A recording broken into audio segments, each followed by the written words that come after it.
The city of Brussels will spend at least another day under lockdown. People are being told to stay home, schools and businesses will be closed, and public transit shut down.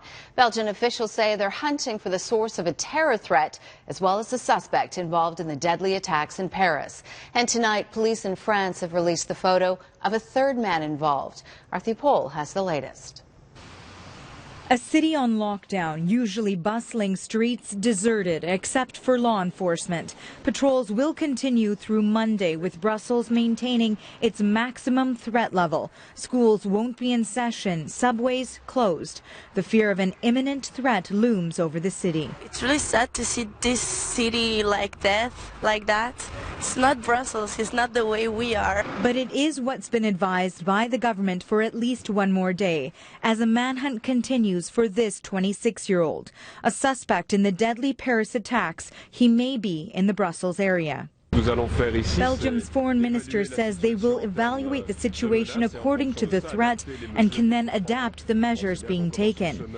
In France, a new appeal for information related to this man who was involved in the attacks. He was among 3 people who died outside the Paris stadium. And images obtained this weekend show the devastation in the apartment where the suspected ringleader and his cousin were killed following a gun battle with police.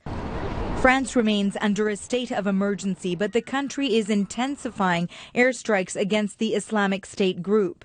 Its aircraft carrier sent to bolster the fight against militants will be ready for action Monday. The international community is ratcheting up rhetoric against ISIS. Our coalition will not relent.